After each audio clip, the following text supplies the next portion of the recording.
신약. 성경을 펴고 목차를 보면 크게 구약과 신약이라는 두 부분으로 나뉘어 있는 것을 알 수 있습니다.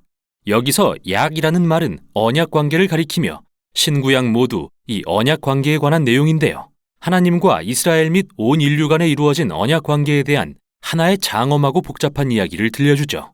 구약은 유대교 전통에서는 타나크라고 불리며 39권의 고대 히브리 문서들이 1000년이 넘는 시간을 걸쳐 하나의 두루마리 모음집으로 편찬된 것입니다. 이에 반해 신약은 총 27권의 책으로 되어 있고 30-40년에 걸쳐 쓰였는데요. 저자들은 모두 예수님을 따르던 첫 세대 인물들입니다. 기독교 공동체들은 초기부터 이 책을 모아 구약과 나란히 읽기 시작했습니다. 예수님께로 이르는 통일된 하나의 이야기로서 말이죠. 신약은 이야기 형식으로 된 4권의 복음서로 시작합니다. 이 책들은 예수님의 생애, 죽음, 그리고 부활을 증언함으로써 기쁜 소식을 선포하죠. 이어 이야기 형식의 5번째 책인 사도행전이 나오는데요. 여기서 예수님은 승천하시기 전에 사도들, 즉 보냄받은 자들을 예수의 증인들로 임명하시고 그분에 대한 복음을 온 세상에 전파하라고 명하십니다. 사도행전 다음으로 사도들의 서신이 등장합니다. 이 서신들은 교회라 불린 예수님을 따르는 지역 공동체들의 가르침과 조언을 제공하기 위해 쓰였는데요. 처음 13권의 서신은 사도 바울과 관련이 있고 쓰인 순서가 아니라 긴 글에서 짧은 글 순으로 배치되어 있죠. 그리고 히브리서는 사도들과 가까운 익명의 저자에 의해 쓰였습니다. 다음은 야고보, 유다, 베드로, 그리고 요한의 서신인데요. 둘은 예수님의 형제였고 다른 둘은 첫 제자들이었죠. 신약의 마지막 책인 요한계시록은 7교회에 보내는 서신으로서 예수님을 따르는 모든 이에게 도전과 위로가 되는 예언을 계시하고 있습니다. 그렇다면 이 신약의 책들이 전하는 내용은 무엇이며 구약과 어떻게 연결되어 하나의 통일된 이야기를 이루는 걸까요? 이렇게 생각해보죠. 성경은 하나의 장대한 이야기로서 여러 막으로 구성되어 있는데요. 구약은 앞부분의 장면들을 소개함으로써 뒤에 나올 이야기를 이해하는 데 필요한 모든 것을 제공합니다. 핵심 주제들과 갈등 구조가 글의 구성 양식들에 따라 배치되어 있죠. 그리고 신약에서는 이 모든 것이 결국 예수님에 대한 이야기로 귀결됩니다. 이게 무슨 뜻인지 보여드리죠. 제1막은 하나님과 온 인류에 대한 것인데요. 하나님은 인간에게 에덴 동산을 주시고 그분의 동역자로서 세상을 다스리도록 하십니다. 그러나 인간은 어리석게도 어둠의 유혹에 빠져 하나님의 지혜를 거역하여 결국 광야로 쫓겨납니다.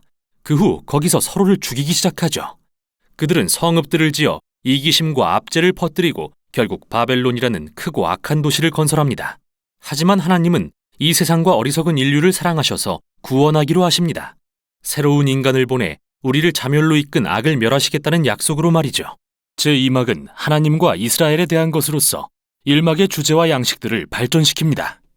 하나님은 새로운 인류를 바벨론에서 불러내 새로운 동산으로 이끄십니다. 아브라함과 사라, 그의 자손 이스라엘 민족, 그들을 통해 하나님은 열방에 그분의 복을 회복하시겠다고 약속하십니다. 분명 이들은 우리가 기다리는 새로운 인간이지만 이스라엘 민족은 거듭해 하나님께 반역합니다. 결국 자신들의 폭력적인 성읍을 지어가다 자멸에 이르고 다시 바벨론의 포로가 되고 말죠. 그러나 하나님은 아브라함의 자손에서 새로운 인간이 나올 거라는 약속을 지키십니다. 그는 제사장이자 왕이며 이제 이스라엘과 인류를 바벨론에서 구원해 세상에 하나님의 복을 회복하실 것입니다. 그럼 이 두 막이 어떻게 같은 양식으로 구성된 것인지 살펴보죠. 이 막은 1막보다 더 길고 폭력적일 뿐 비극적인 인간의 실태를 다루면서도 하나님의 약속을 강조한다는 점에서 같습니다. 이는 제3막에서 구약의 선지자들과 시인들을 통해 더 발전되는데요. 선지자들은 이스라엘과 열방의 악함을 꾸짖으며 언젠가 하나님께서 직접 오셔서 여호와의 날에 그분의 세상을 바벨론으로부터 구원하실 것을 선포합니다. 하나님은 약속하신 왕이신 제사장을 통해 이를 이루실 것이며 그는 종처럼 고난받고 이스라엘과 인류의 죄를 위해 죽임당하지만 결국 열방의 왕으로 높임받으실 거라고 말이죠.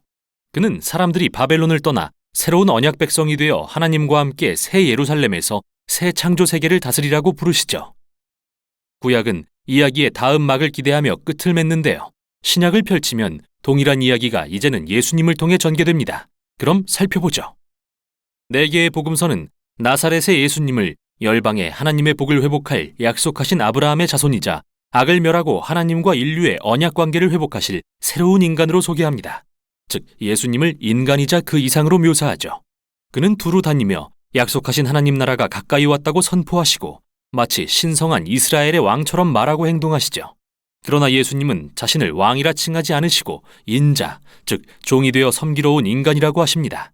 복음서는 이스라엘의 하나님이 예수님을 통해 신실한 이스라엘 사람, 그리고 우리 모두가 그렇게 되기를 실패한 참된 인간이 되셨다고 주장합니다.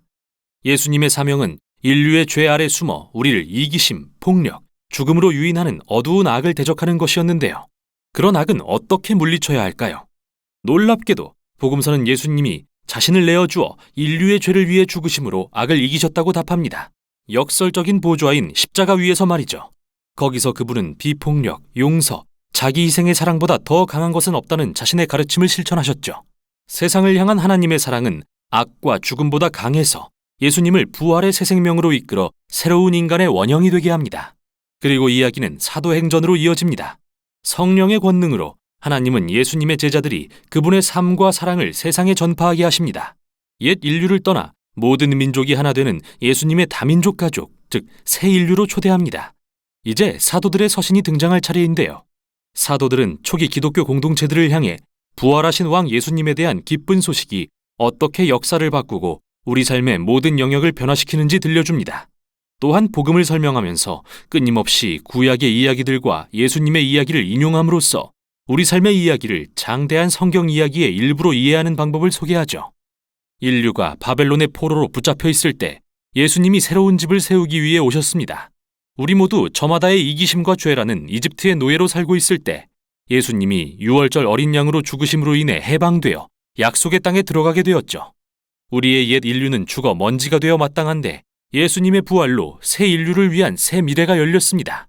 우린 비록 악한 세대를 살고 있지만 예수님과 성령을 통해 지금 여기에 새로운 창조 세계가 펼쳐진 것이죠. 이제 요한계시록으로 이르면 이 책의 강력한 상징과 이미지를 통해 성경의 모든 이야기가 하나로 합쳐집니다. 예수님은 죽임당한 피 흘리는 어린 양이요 높임을 받으실 만왕의 왕으로 묘사됩니다.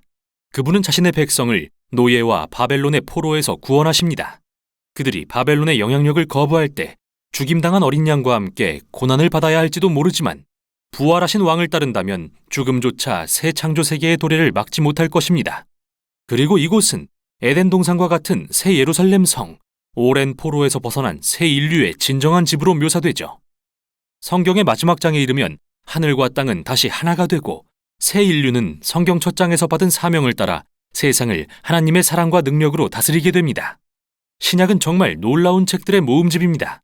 여기에 담긴 사도들의 증언은 우리를 부활하신 예수님께 향하게 하고 성령을 통해 인간의 말이 하나님의 소망의 말씀이 되어 1세기부터 21세기까지 이르고 있습니다.